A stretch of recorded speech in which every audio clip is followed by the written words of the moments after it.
What in the universe is that?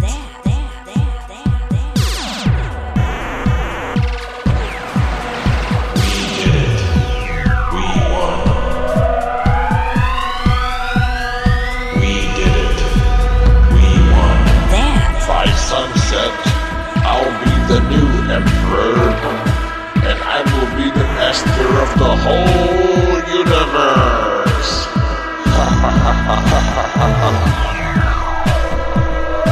Time for a little robot chauvinism. Chauvinism.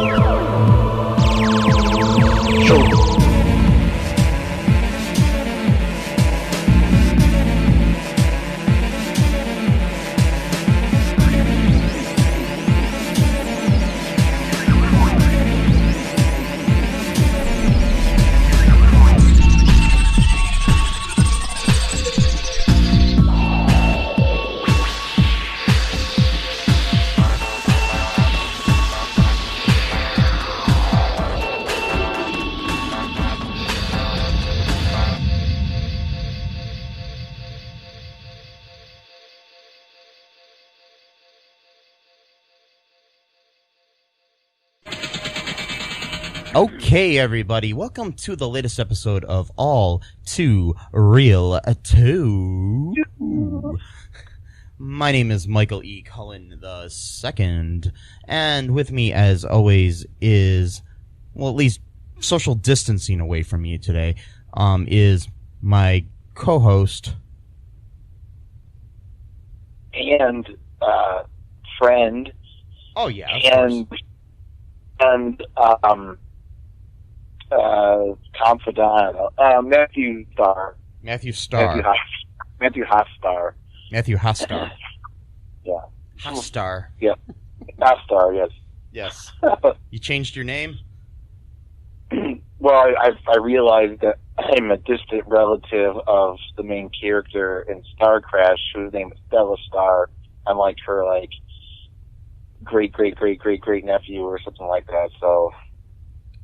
Well, you know, you should capitalize on that and maybe make a sequel to Starcrash. Sure, yeah, that could be cool. So, yes, as we've mentioned, the film that we are covering today is the 1978 classic Starcrash, directed by Luigi Cozzi under the name Louis Coates. Yep. He changed his name for some reason. I mean, I think Luigi Cozzi sounds better. It does. A lot better. And the film stars, pun intended,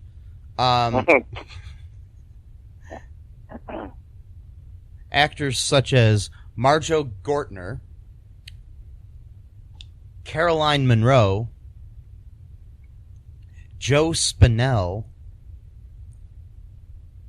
David Baywatch Hasselhoff, and for some reason, Christopher fucking Plummer. Yes. Sound of Music, star, Christopher Plummer. He must have been, drunk or something when he accepted that role. I heard that the reason he accepted the role, or should I say I read, because I didn't actually hear it, was that they filmed the movie in Rome. And he said he'd do it just because it was in Rome. Okay. Yeah. So, that's hilarious. Yeah. So he said he would do... basically, I think the quote that I read from him, he says, I would do a porn film if it was shot in Rome. Whoa. Well, hey, it's Italian porn's probably, pretty good, but... well, yeah, that's like a working vacation right there, Yeah. See? you gotta be smart. You know, when you're an actor, when you're in entertainment, you know, you gotta plan things. You know, hey, you know, you save on money because you're working, so you're making money, but you're also in a different location. So there you go. You get best of both worlds. Yes. You get to play the Emperor in possibly the worst sci-fi film of all time, and on break you get to drink wine and whatever. And yes. Oh boy. So, what is this movie about, Matt? What happens in it? What it's about? I mean, I don't know. It's about many things, I guess. There's two smugglers. It's Stella Star, played by Caroline Munro, and then her alien, just sidekick, I guess. And he doesn't look like an alien; he looks like a human, but played by Margot, or Margot, whatever. I can't say his name, but Margot or something. Gordon. Yeah. Yeah. Thank you. The former child preacher for Pentecostalism in America. Yes, the youngest one ever, I believe, at 4 years old. Yeah, like officially ordained, because I guess they have some kind of process that you have to go through to actually be official, and that's parents pretty much basically because he's a good orator and he can memorize lines really good, which in this movie is really not very many lines that you need memorized whatsoever.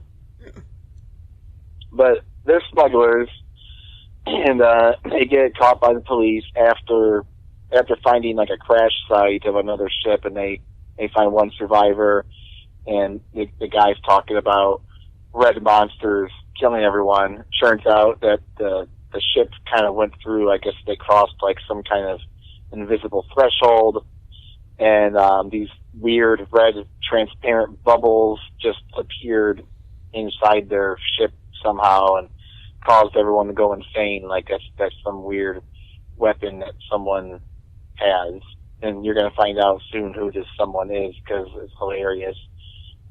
Great name too, Count Zarth with a Z. Oh, wonder what that sounds like. Zarth and Darth. I'm pretty sure that's just a coincidence. Hey, he's wearing a cape, vampire cape, and his name is Count, so that's totally a coincidence. He's a vampire lord, okay, in space. Yes, and Joe Spinell, who plays him, looks like a I don't know, like the Wish version of Gomez Adams or something. I don't know what the fuck's going on. But anyways. So I'm kind of getting ahead of myself. So they this weapon makes people go insane, I guess. And then right after they save this guy or whatever. Oh, by the way, it's hilarious. So like when Stella is like, I'm gonna go check this out or whatever, she puts on like all of this like protective gear. Normally she's just wearing like a skimpy kind of outfit because she was a hot woman in the 70s, and so they wanted to capitalize on that. But she put on like her space suit and everything. She goes outside the ship, and then she goes like through these weird like tunnels or whatever, and then she gets the guy out. But she just carries the guy in just his regular clothes out into the vacuum of space. And so like, wait a minute, so it's okay for him to just be exposed to the elements, and it's fine, but she has to like put on all this protective gear, whatever. I think they just failed to see that, because they wrote this movie in 10 days and probably filmed it in like 20, so they probably missed a bunch of stuff. But so the cops come, they go, oh, it must be the cops. That's their line in the movie, and it's got this guy wearing 5-hour green paint on his face, but not his neck, because you can see his neck is white. So they didn't even bother to color all of his body, just in case, any other part of his body but his face was ever exposed. And then a robot / droid with a southern accent, or a very stereotypical southern accent, rather. I don't get it, Mike. And his name is L. Yeah, L. Yeah. Just L. And L. And he's played by Judd Hamilton. And and like you said, he sounds like like I said, he sounds like a like Roscoe from Dukes of Hazzard or something. He's just like freaking stereotypical Southern cop sounding. It's just I know, it's just so jarring to hear, because, and not only that, too, like, he walks like a human. Like, in Star Wars, you know, C-3PO walks very, you know, robotic, you know, R2-D2, you know, it's the same thing. This guy is, like, practically off, like, stretching his legs and doing all these kind of, like, you know, human-like postures. And, like, okay, just I'm not buying the idea that this guy is a robot, like, at all. I'm just not seeing it. So they chase him into hyperspace. Eventually they get caught because, you know, the cops can follow them into hyperspace. And then they go to this weird trial where this disembodied weird alien head type of thing in like a tube is the judge of the universe, I guess. They didn't really explain who this person was, and he's the only time he shows up in the entire film. And then he sentenced the alien to like 250 years hard labor because I guess this alien is like immortal, so whatever. And then he sends Stella Star to a different penal colony for, you know, basically hard labor for the rest of her life.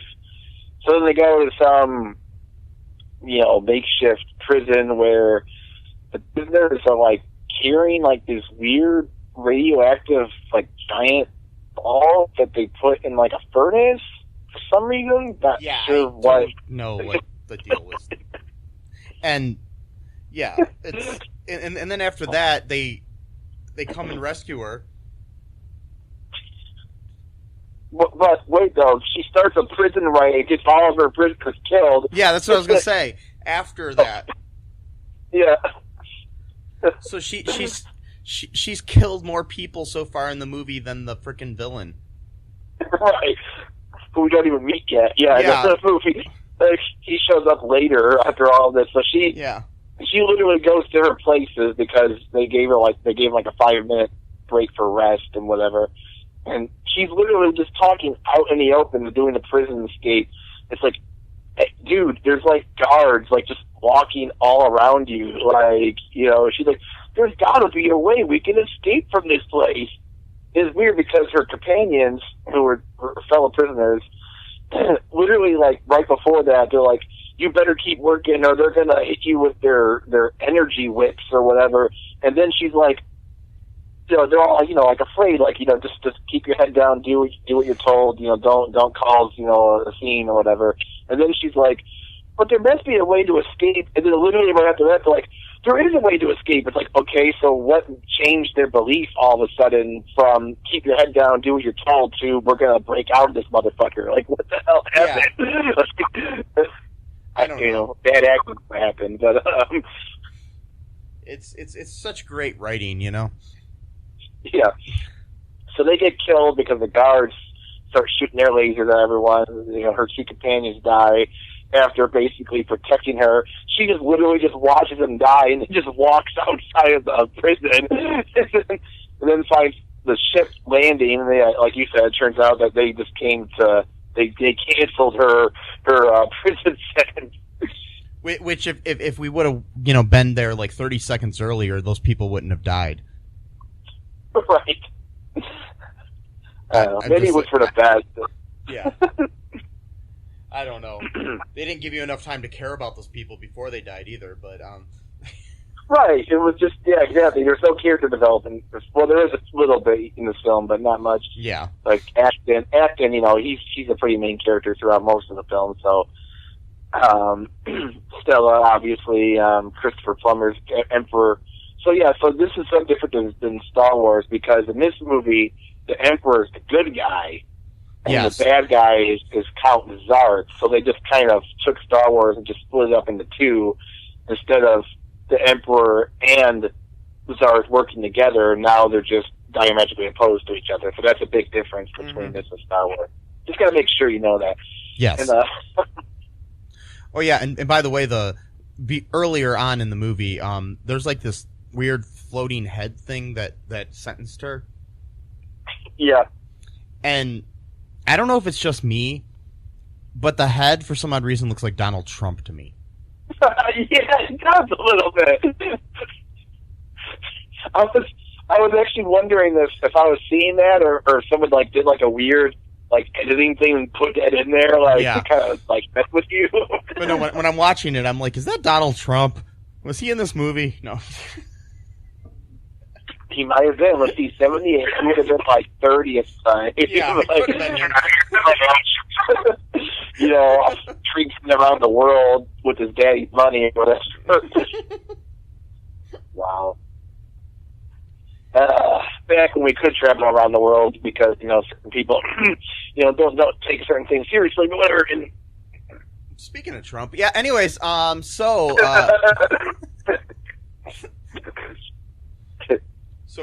what happens next here, Matt? Okay, so let's see. I'm trying to follow the linear plot as much as possible here. They say, her sentence was canceled. They even use the word canceled. It sounds so hokey and weird. Yes. Who says that? Anyway, by the way, your prison sentence is canceled. Okay, like what, school's canceled? What? But, it was just a bad TV series, Yeah. Yeah. The only time prison and cancel should be involved in the same sentence are like when they canceled Prison Break. But anyways, that was a really bad joke. Yeah. But okay. It's a good joke, though. It's a good bad joke. Yes. Starring my favorite dudes, Leonard Starr and Mick Rory. Well, the actors played those characters. That's not their names, but yes. So they say basically this was kind of like a trick, I guess, to see like how good of a pilot she was. I guess they were like testing her in Acton because they need them to rescue the Emperor's son, who later on is played by David Hasselhoff, and any other survivors, because they need to. The way the Emperor described it is that the whole universe is now divided between two warring factions, both his side and Count Zarth, his side, the dark. By the way, he's not just part of the dark side. No. Count Zarth is the leader of the Legion of Dark Worlds, man. Way cooler name than the dark side. Just saying. Starcrash actually has a one-up on Star Wars right here, but yes, that's actually the name of my new band. What, the Legion of Dark Worlds? Yeah. Cool. I like that, actually. It's pretty cool. Yes. So, he says, hey, you and Acton, the child preacher, need to go and save the universe, I guess, or something. So, they're like, oh, okay. So they go and leave or something, and she goes off to do something. I forgot what. He stays on the ship for whatever reason. He's just playing with fucking energy or some bullshit. Really great graphics, by the way, with these weird laser little energy things he's playing with his hands. And the green guy, Thor the green guy, not Hulk, Thor. Yeah, and who looks like Drax from Guardians of the Galaxy. Yeah, but his name's Thor. That. Yep. Yeah, it's like really confusing. Like, wait a minute, you look like you got the green paint like the Hulk, but your name is Thor, but you look like fucking Drax. Like, what the hell is going on? And spoiler alert, it turns out Thor is a double agent that's working for Count Zarth. Oh no! And he's really sold it too, because at one point they have a big star battle, and he's pretending to be on the Emperor side, so he's shooting against his own companions here to make sure that he keeps his cover, and eventually they win that battle, and then they zoom right onto Thor, and he goes, "We did it. We won," as he's nodding his head. I'm like, yeah, such passion, man. Wow. Yeah, wow. And then he knocks out Acton, and then he tries to take over the ship, but Acton put a bunch of fail-safe mechanisms into the ship so that couldn't be reprogrammed. Later on, we learn it's because Acton apparently can see into the future, so he's a seer now as well, but he was not allowed to tell anyone about the future, so he can do stuff that he knows will change the future for some reason, but he can't tell anyone else about the future because they'll want to change the future. but wait, what? Yeah, that wasn't Like, okay, lazy. and That then, wasn't lazy writing at all. That like, wasn't he was- creating a character just for plot devices at all. No. No. Ashton is almost too perfect of a character. Like, he can't die. Well, later on he does, for no reason. But he can literally withstand, like, laser shots to the chest. Doesn't do anything to him as long as he activates, like, the super stay-on power or whatever. And then, which, for some reason, he doesn't have activated at all times for whatever reason. I don't know. Maybe it makes him tired. And then, so he kills Thor, the green guy, by reflecting the laser shots to him, and he's like doing this weird like shaking motion as he's doing it, kind of like Bruce Lee did like whenever he would like win a fight in one of his movies where he's making like his whole body like pulsate or whatever. Okay, this is some weird shit. Meanwhile, Stella is like traipsing around all the planets trying to, with L, by the way, the robot southern guy, and they go. Stella Star. I don't remember what's the Stella Star. Stella Star. What you gotta do that? And well, I don't know which planet they went on first, but I know they went on a few. So it's almost like Rise of Skywalker, where they went on way too many planets with too little of time. Granted, Rise of Skywalker's better in this movie, barely, but it is. Sorry, that was mean. So, hey Matt, do you want to take a break really quick, and then we'll come back to the plot of this this epic film? Yeah, sure. Okay, we'll be right back, folks. Hi, folks. This is Michael E. Cullen II from the podcast that you're listening to right now, along with Manager Matthew Haas. You got promoted? Yes. Damn it. Okay. Anyways, folks, do you like the show Superstore? I don't know. I asked the folks, and nobody's answering me Because they're not here. Oh, but we love damn it. Yeah, we love it though. Okay, folks, if you like it as much as we do, you're really gonna like the Super Story podcast, which is a podcast where Matthew and I go episode by episode and give our little opinions and thoughts on it. Sometimes we have guests, sometimes we don't. Just depends on how we're feeling.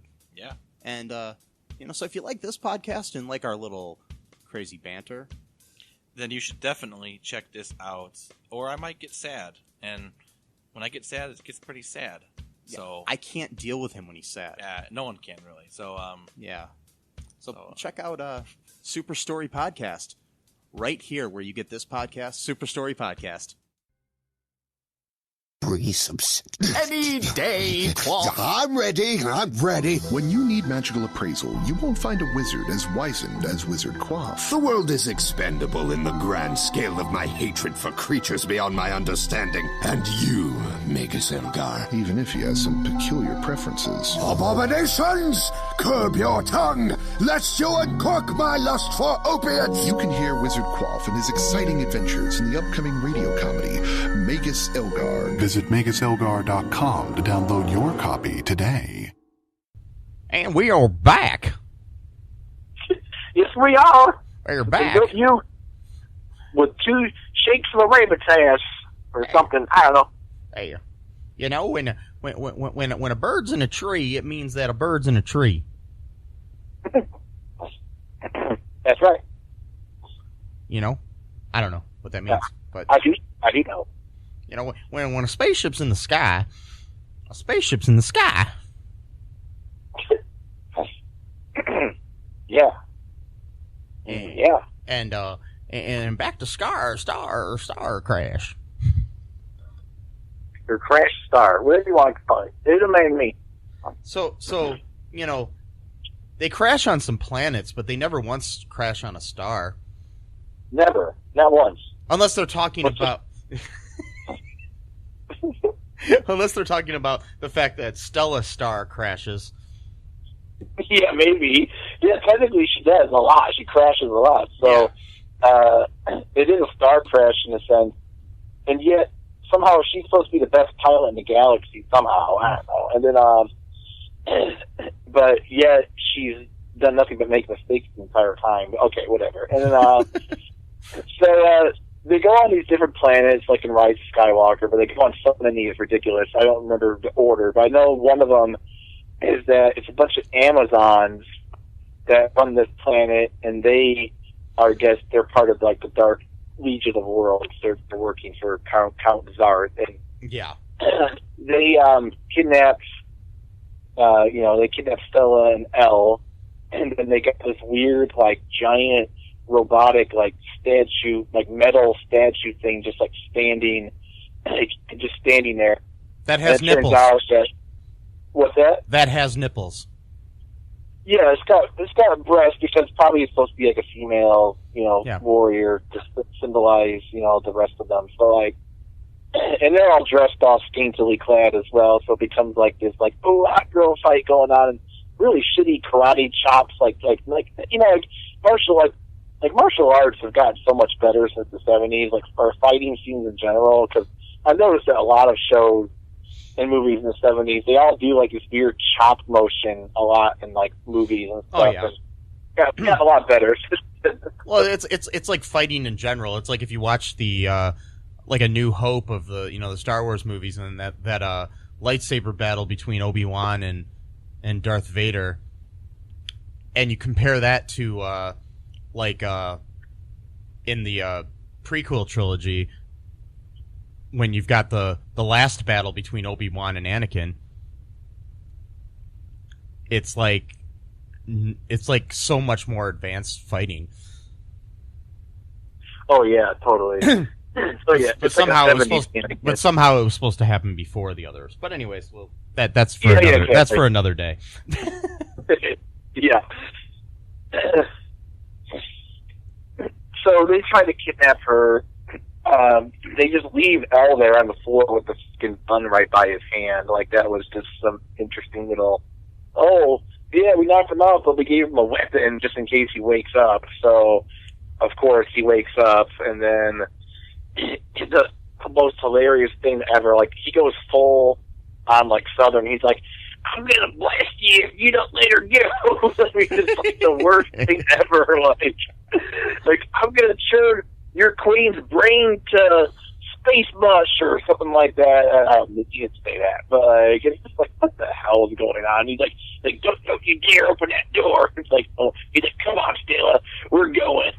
What the hell? Oh boy! I will tell you, the leader of the Amazon women was really hot, though. Yeah, well, they all were, but she was particularly. She kind of reminded me of I forgot her name. The lead singer of Heart. She reminded me of her. Oh, really? Yeah, I can't think of her name though. Wilson, right? Nancy? Shit, whatever.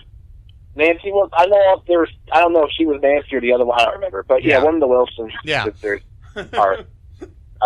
Great band, by the way. If you're not familiar with Heart, you should really check out like their first 3 albums. Really good stuff. But I saw them in concert once. Oh, really? Sweet. Yeah, back in the 90s, I want to say. Yeah. Yeah, great band. Great songwriting.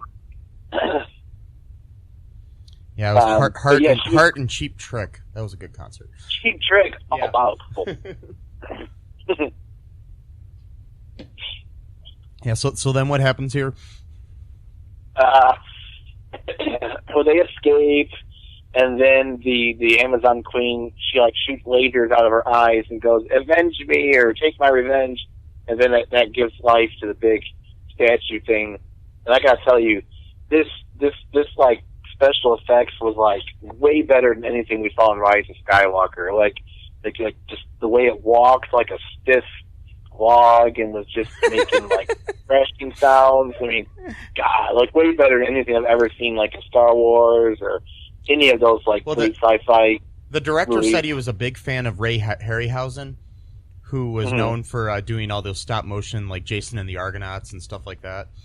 So that it was very much in line with that. Yeah, I'm pretty sure that this is what it looked like. So, and this thing was pretty easy to beat. I mean, like, she threw the sword at Stella at one point, and it trapped her, and then Elle had to go, knock it out or whatever. But then the ship came back, and then I think it was Acton shot it with a bunch of lasers, so then they killed the statue or whatever, and then they, went back on the ship, and then Acton told them about, Thor's betrayal, and all that jazz. And then they had to go to a new planet. This one was an ice planet, which is interesting. This came out before Empire Strikes Back. So I'm thinking, hey, they're gonna steal our shit. We're gonna steal from them for our next movie and do an ice planet thing. So yes. Yeah. Hoth would have never happened if it wasn't for Starcrash. Maybe, we don't know, but it's possible. I mean, it'd be great revenge, really, because they obviously ripped off the story so much. So, they go on ice planet, whatever it is. Acton told them, that, this planet will drop like thousands of degrees, like within the second the sun sets, so you need to be sheltered at that point. Well, they didn't make it in time. So Owl apparently has some weird fancy robot powers. He can regulate someone's temperature somehow just by holding their hand. I think he was just trying to make an excuse to like hold her hand or something like that because he had a crush on her. But like, of course, because at one point he even said when he was trying to protect her, he's like, this is time for some robot chauvinism. I'm like, okay, that's some weird like political point. I don't know, whatever. And what the fuck? You robot chauvinist pig, you. No. Yeah, exactly. You robot chauvinist.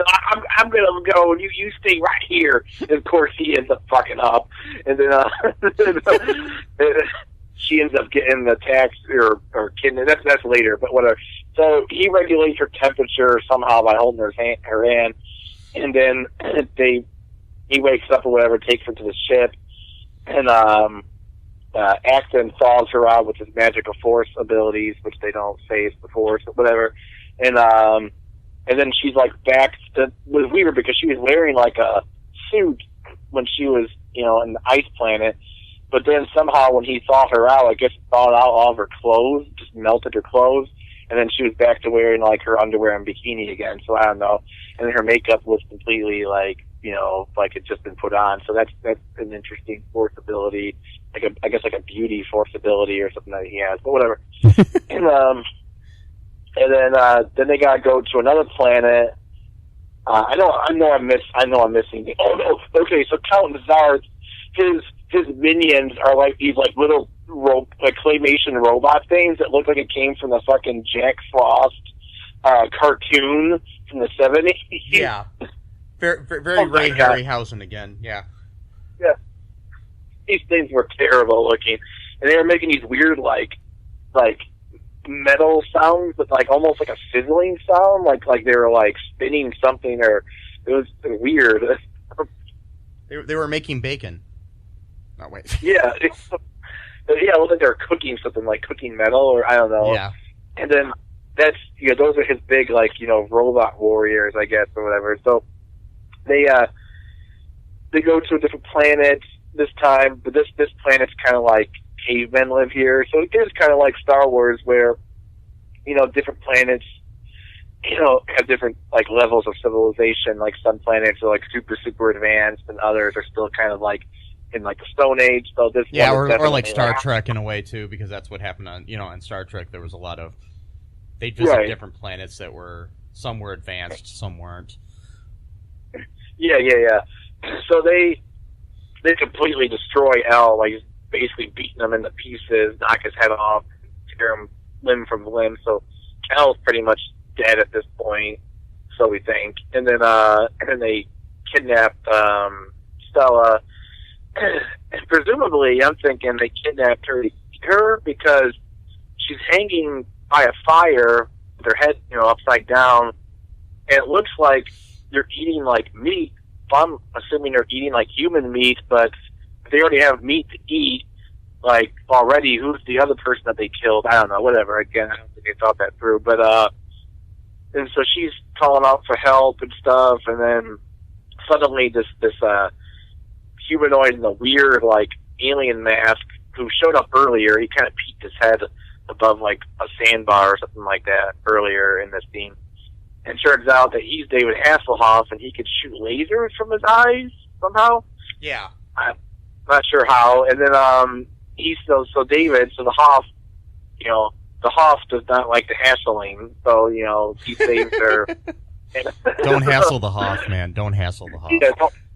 Don't hassle the Hoff. So he saves her, and then they go and leave, and then the cavemen, they find it, they start to fight him, and then Acton shows up in complete brutality mode with a laser sword that's blue, and he just have we seen anything like that in any other films before this? I don't know, like a laser sword that's blue. I don't know, I can't really think of anything like that. No.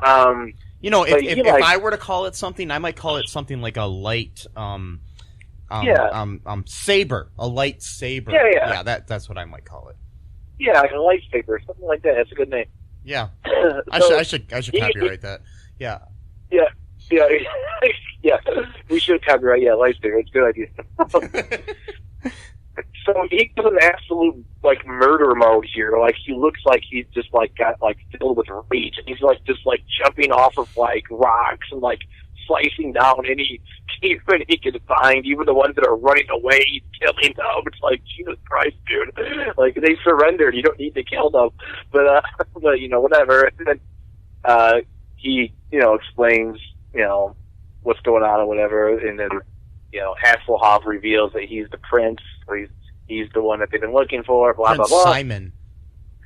That's right, Simon. Simon says that they gotta go now to find Count Zarth's secret lair planet, whatever, because his weapon is the size of an entire planet. I wonder where we heard that.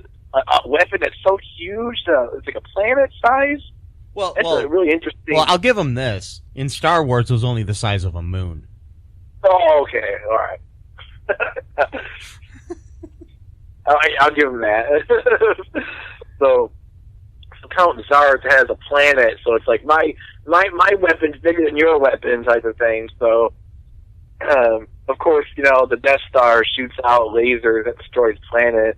This fucking weapon is just a bunch of red bubbles that makes you go crazy, so I'm not sure which is worse, but I know which one looks cooler, so whatever. I don't know. They go to the lair.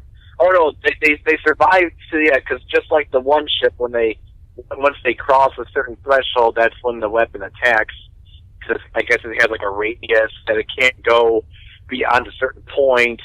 That you have to be with its limit to be controlled by the weapon, which seems kind of. Whatever. Okay, because the Death Star can just shoot millions of miles away, but you gotta be in range for this weapon to attack you. Okay. It's what? That seems kind of dumb. Okay, so it's bigger but less advanced. Yeah. It's bigger. Yeah, it's bigger but less advanced. Well, that sounds like our president. Oh, sorry. So, yeah. Body blow. Speaking of evil rulers, anyways, Sorry, that was a fat game. I'm a big guy myself. That was stupid of me. Whatever. So it's more like a big head, more ego, whatever. Okay. Yeah. And, gotcha. Well, you need intelligence to have an ego, but whatever. So I'm gonna keep doing sidebars here. But so they cross the threshold. They get attacked by the weapon, but I guess because they're with Acton and that he's so powerful that I guess they survive the attack. I can understand him surviving the attack because he's an all-powerful being. But I'm not sure just because you're in physical proximity of an all-powerful being that somehow you get to siphon some of that person's power to yourself. Whatever. Well, speaking of the president, that's what happens when. Oh, I'm sorry. Yeah. Okay. Well. So they survive the attack. So now they can go to the actual planet and find the weapon or whatever. Turns out that the weapon is even lamer than we thought before. The weapon isn't even an actual weapon. It's just a mind weapon. It just makes you go insane. It doesn't do anything to you. So it just tricks your brain into thinking that you're seeing monsters. Again, though, my whole thing is, if it tricks your brain into thinking you're seeing monsters, why are you then seeing red bubbles? Like, who's afraid of red bubbles? Like, I don't, like, understand that. Like, well, I used to be freaked out by that pink bubble on the Mr. Bubble container. He used to freak me out. Like, yeah. So, or the game Bubble, the Nintendo game, what was it called? Bubble Bob or whatever? Oh, yeah, Bubble Bob. It was like a little kid's game. That game terrified me, though, as a kid, man. So. Oh, yeah, I know. I used to have nightmares. So apparently, this weapon is a mind weapon, which presumably would mean that each individual would have their own greatest fear that would manifest to them. Like, not everyone has the same fears in life or the same monsters that they're afraid of. So, like, some people might be afraid of snakes, so they'll see snakes. Some people might be afraid of, like, big animals like bears or tigers or lions. Or some people might be afraid of big red bubbles. You see red bubbles, but apparently everyone is afraid of big red bubbles in this universe because that's what everyone sees. That's the name of my other band. It's called Big Red Bubbles. We're touring. Once we're allowed to go out in public again, we're going to be touring all over the universe. We're going to travel from planet to planet and play our Bubble songs. Tiny Bubbles is our favorite, is our big hit. We do a cover of Tiny Bubbles. Yeah, the band is called the Legion of Dark Worlds, and the album is Big Red Bubble. Yep. And so they find, so then this Count Zarth tricked them. He wanted them to find his lair. That was all part of his big dark plan somehow. So then he's like, ha ha ha, and oh my god, the dummy on his laugh is the greatest thing ever. He's like, and like his laugh is like 2 seconds off. And he's one of the few people that did their own voice in this movie. Oh, really? Yeah. Which is hilarious. Oh my god. So he goes into a whole like villain speech, whatever. Like, this was my plan all along, and in 1 hour's time, I'm gonna destroy this planet and everything on it. And it's like, but that's your planet. That's your weapon. You're going to destroy your own weapon? What? It's like the Death Star self-destructed itself on purpose. There'd be no point of A New Hope. Like, Luke Skywalker's about to shoot it, and he's like, all right, I got an eye, and then just blows up. He's like, okay, like, what happened? That was fun. Darth Vader, you want the shockwave to hurt you guys.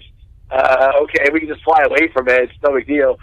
Oh, well, that was the plan. Well, okay, I guess, but... Yeah, so, God. I don't know, this movie's fun. Anyways... Very fun.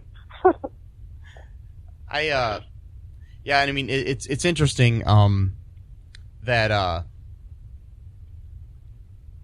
they wrote this movie based on the novelization of Star Wars. They never saw the movie. They read the book though. And then got to work on their own version.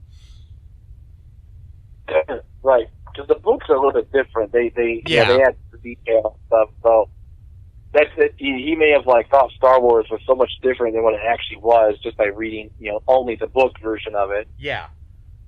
And so what else happened? I know the big robot monster machines. They have to guard the palace, not let them leave or whatever. Yeah, I'm trying to remember what else happened in this movie. He says don't let them leave or kill them. He's gonna kill them in an hour anyway, so what does it matter if they leave? Whatever. And so they get into a big fight with the robots. This is funny. So apparently Axton can survive being shot with lasers to the chest at point blank range, like 7 different lasers. But if he gets stabbed in the arm, or not even stabbed, he just gets he got like a flesh wound on his shoulder. That was about it. Yeah. It was like, I don't know. And somehow that killed him. Or that was part of his destiny or whatever, because he knew the future, so I guess he had to die from that. Whatever. And then his body just dematerializes in this weird, like, laser shitty 80s or 70s effect where it's just like a silhouette of his body and just looks like a bunch of colors. And then he just, disintegrates. But he said he'll live forever, so I'm not sure what that means. If that's like going back to his like religious days as a preacher, I mean, he'll live forever like by the side of Christ or some shit like that. I don't know. But, or they were setting it up for the sequel that they never made. Yeah, exactly. And then they beat them, the robot monsters. David Hasselhoff. David Hasselhoff or Simon or Prince Simon. He kills the. By the way, somehow. Okay, so the laser sword. We're not going to call it a lightsaber. Laser sword. When Acton had it, it looked like it was part of his own like costume, like his shirt or whatever. Yeah. But then somehow David Hasselhoff had it later on as though it was like a separate thing. But when Acton had it, it was blue. And then when David Hasselhoff had it, I think it was green. So it's like, okay, so it changes colors now depending on who uses it. Okay, and maybe it does. I don't know. They never explained it, of course. And then they go back home. They tell the Emperor, like, hey, Count Zarth is gaining more power. This is going to be like the end game. Ooh, end game, get it? And then, so then, like, Christopher Plummer's guy is like, we need to mount an attack, all stoic or whatever. So they're all just standing there watching as he sends all of like his regular soldiers to fight in the big final battle. It's like, okay, so like if that was Star Wars, and it's like all the main characters just sit out the final battle, and like we're just watching like these random characters that just show up for the first time in the entire movie, so we have like no emotional attachment to them whatsoever. It's like if Luke Skywalker, Han Solo, and like Obi-Wan or whatever, they're all just like standing there watching like these randos fight to the death. Not only that, their big plan was, all right, we're going to shoot these torpedoes through the vacuum of space into the lair of the Count, and it's going to break the windows, but like nobody's getting sucked into space, so it's like, okay. Doesn't he like stop time at some point? Oh yeah, that's right. Okay, I forgot. Thank you. So yeah, they had to do a time stop to get out of the to get out of the planet, like the planet with all the red bubbles. So like he does a time stop for 3 minutes, only 3 minutes. I'm not sure why. Maybe it's a budget thing, but yeah, you can't do 5 minutes. Only 3 minute time stop. So then that gave them enough time to leave, and then the planet explodes. Blah blah blah. Yeah, and but I guess they only had that power to do that once. They couldn't do it multiple times for whatever reason, so whatever. And then, so yeah, time stop is over. And then they go back to the Emperor's realm or whatever. And then they send the regular foot soldiers to fight the final battle instead of the main characters for some reason. And then, they're like, we're going to shoot these torpedoes through their windows, which, that would be cool enough as it was. Like, all right, we'll just suck them into space. Great idea. No, it doesn't do anything. Like, okay, well, it won't suck them into space, but hey, they're torpedoes, right? They're missiles to blow up. Oh, no, they're not missiles. They're soldiers inside of the missiles who have laser guns, and they pop out. Like, why not just shoot actual missiles at them? You gotta go all Trojan horse with the thing or something, but not. It's like you're wasting like your soldiers' lives for no reason. Like, well, they knew what they signed up for when they. Yeah, I guess so. Yeah, just like on a Death Star. They knew what they were doing. The construction workers do the dangerous job. Hopefully, they got hazard pay. Anyways, yeah. Yeah. So then, I mean, basically, then what happens next? I'm trying to remember. It's like the battle like between the Emperor and the Armada.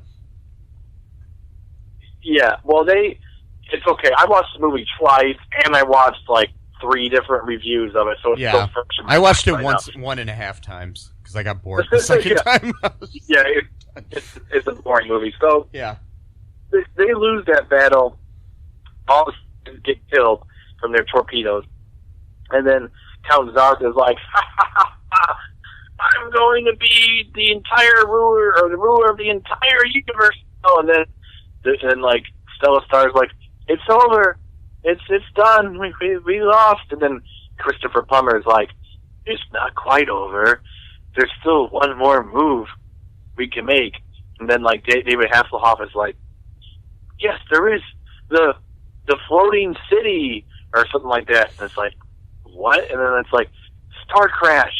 And it's like, yes, we can go to their place undetected until the last second, and then we'll do a surprise attack or whatever. So apparently they got this floating city that apparently can just crash into things. I don't know, whatever. And then, or it has a bunch of bombs, which why not just use some of those bombs before, instead of sacrificing hundreds of your soldiers' lives who had families and children and spouses and nieces and nephews and uncles? Like, no, we'll wait to the very last moment where we know we're going to lose before we pull this card, play this card. So, fuck these soldiers. They deserve to die, apparently. So, because I'm the emperor and I can just decide who lives and dies, I guess, because I'm Christopher fucking Plummer, piece of shit, pun intended. And, and no offense to him. I'm just saying. Took me a second to get that, the Plummer joke. Okay, anyways. Good. Yeah, good. Yeah, good. Yeah, I was proud of that one. So they do the Star Crash maneuver, which either is a bunch of bombs or literally just crashed into his ship with an entire city. You just have to do it. But you'd also be risking the lives of the people in the city if you crashed into something, whatever. So anyway, it works, and I tell you what, this is the greatest scene in movie history. This explosion scene goes on for like 2 straight minutes, like from every angle possible you could ever imagine. Like, oh, the sparks look great if we're looking up, but now we gotta look sideways, now we gotta look down, now we gotta look diagonally. And it looks like a bunch of Legos with a bunch of sparklers around it. Like, this goes on for like 2 minutes, and Count Zarth is going, no!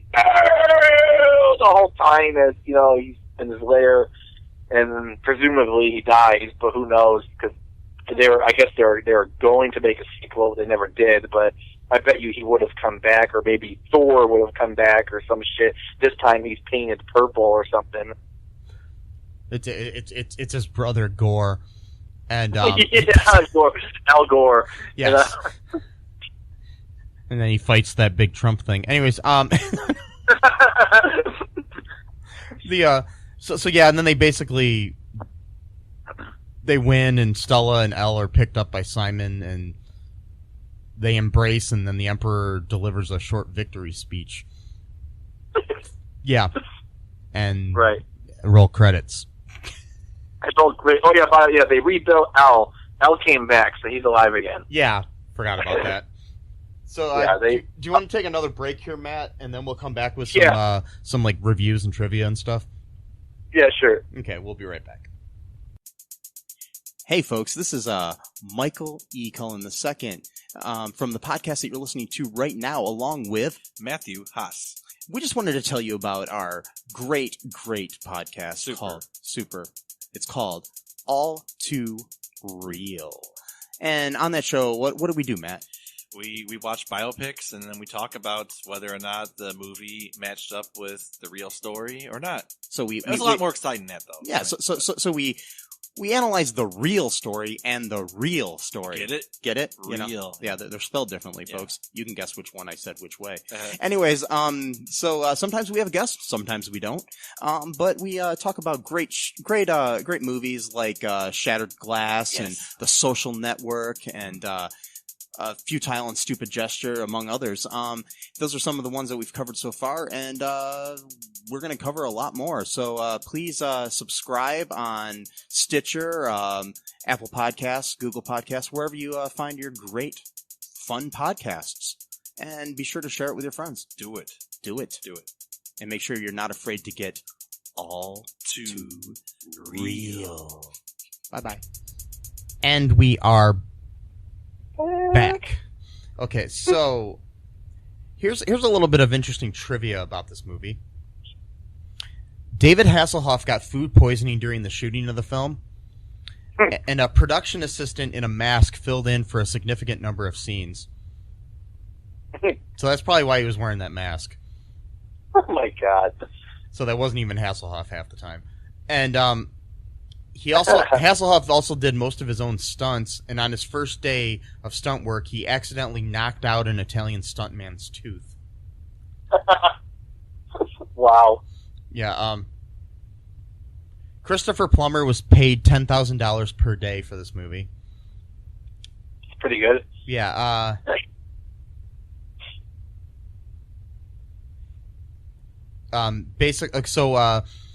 New World Pictures producer Roger Corman picked up the film to the rights to it to see if a market existed for a low-budget space opera.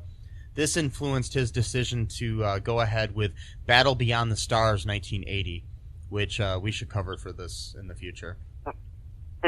It's another great space opera.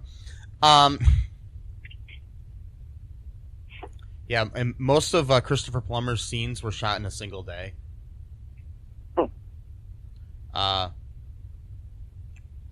There was a dinosaur scene filmed but deleted.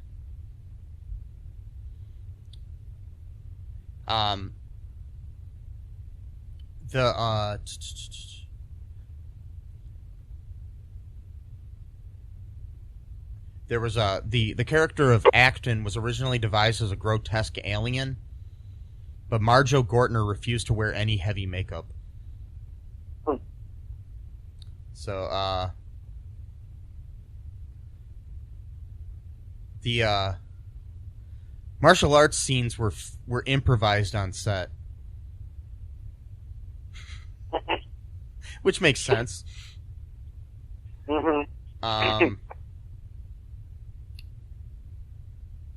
The Caroline Munro was originally going to wear the skimpy leather bikini outfit throughout the entire film, but American studio executives insisted that the writer-director have Munro wear less provocative clothing in the second half because they thought the film would have problems being broadcast on network television. Which as we know now, it's broadcast on network television like every week, right? Right, yeah. Wow. Yeah. Yeah, and like I said before, Christopher Plummer admitted that he did the film so he could visit Italy for free. In an interview, he said, "Give me Rome any day. I'll do a porno in Rome as long as I can get to Rome. Getting to Rome was the greatest thing that happened in that for me." That's hilarious. In 1980, Caroline Munro appeared on the cover of the science fiction fantasy magazine Starburst, opposite Mark Hamill and Kirk Douglas.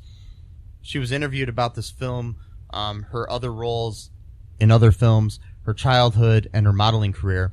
The magazine came with a bonus poster of her posing for the camera. Wow. Yeah, Joe Spinell also worked as who played Zarth. Also worked as a dialogue director on set. He dubbed his own voice using a different accent to hide his distinctive New York accent. So, yeah. Yeah, it's yeah. So that's kind of interesting. Do you want me to read some reviews from the film? Yeah, sure. Yeah, I'm going to find some reviews here from the Internet Movie Database, which is my favorite website. Mm-hmm. I don't know. Might be. I'm just saying that. Anyways, here,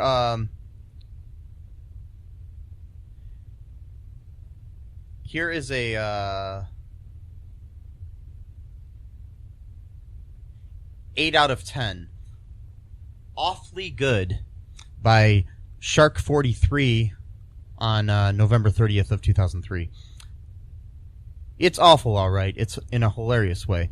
This movie is awful in almost every category: special effects, sound, costumes, set, acting, and the script. But if you like good cheese, if you can embrace the spirit of Ed Wood and others like him, then you'll love this campy sci-fi disaster. Marjoe Gortner gives one of the truly worst performances I have ever seen.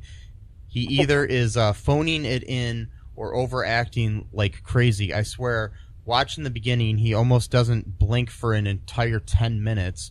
Creepy. And for all of those who saw this movie as young lads, I can see why Miss Monroe would make such an impressive impression on you. Woo-wee! That's what I'm quoting with them, they said. Okay, and that that is some hot leather space bikini they have her in.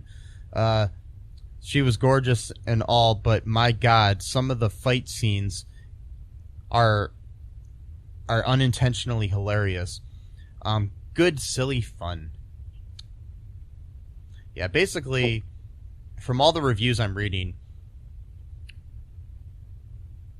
are basically they say Caroline Munro in a bikini is the only reason to watch the movie. No, come on, you got Thor, man. Oh yeah.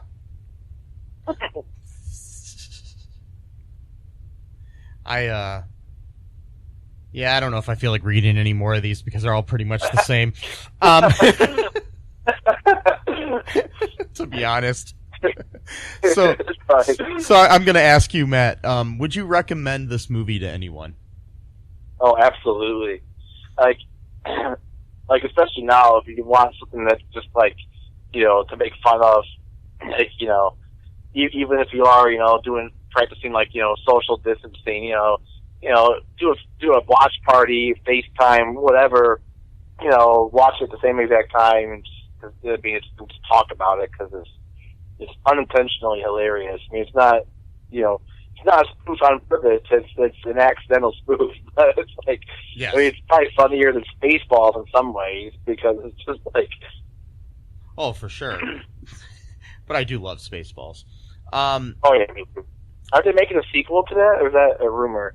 That rumor's been going around for like 15 years, so I don't know. Okay. Okay. It may happen. I hope so. But yeah, I don't know. I mean, I think I would recommend this movie to people, like you said, for something fun to watch. But other than that, don't expect something good. Yeah. You probably shouldn't really expect anything good from most of the movies we review on this podcast. So, yeah, pretty much, except for like when we do things like Star Wars and and yeah, Star Wars, Shattered Glass for the other show. Well, that's the other show. Yeah, this show is different. Yeah. But yeah, yeah, but like on this show, or like when we did Aladdin or Avengers. But yeah. So, but if you did like this episode, please subscribe to our show. Give us a 5-star review on Apple or whatever podcast app you happen to be listening to this on, if they allow you to do that. And if they don't, go to one that does, because that really does help us to get more people to know that we exist and listen to us. Check out our TeePublic, buy some merchandise, or as they call it in the biz, merch. I don't know where that came from, but that's what the kids call it. Yeah. All the cool kids, and and all the cool kids are also checking out Patreon and donating money for cool stuff too. Yeah. Yeah. It can help us out a lot in times like these. Because times like these, absolutely. I learned to live again. Times like these. Oh, sorry. Anyways, not sure why I'm quoting Foo Fighters, but so anything else, Matt, before we head off into space? Be safe. Right now, just be try to have some fun, but try to be safe at the same time. Try not to, get too too wrapped up into this whole, COVID-19 business. Just try to, maintain some kind of a schedule, routine. That's the only thing I can say right now is some kind of advice. Just, we'll get through this. Just need to kind of be a little bit more cautious and safe than normal, and wash your still hands. Have fun. Yeah, wash your hands and face, and heck, even wash your fucking wrist and arms while you're at it. But because whatever. And then take a shower, you dirty person. Take a shower every day. Yeah, just you don't gotta treat this like a pretend. Like we can still do things, we can still have fun, we just need to kind of just be a little bit safer about it right now. And because this it's not a hoax, it's not a conspiracy. And just so people know, this is the first episode. I'm gonna air this first, in our Star Wars saga that we're going to do. After this, join us. The next episode will be our episode on the original trilogy. I just figured we'd start out with a nice little fun aside in the world in the world of Star Wars wannabes, and yeah, we're just gonna do this little Star Wars little thing for a little bit. Next episode, join us, and we'll have a special guest here. It was already recorded prior to any of the craziness in the world, but but until next time, be good. Yeah. Bye-bye. Thanks for listening to All2ReelToo podcast, a Cullen Park production. Produced and edited by Michael E. Cullen II. Music by Matthew Hawes. Subscribe and share the show. Visit us at cullenpark.com.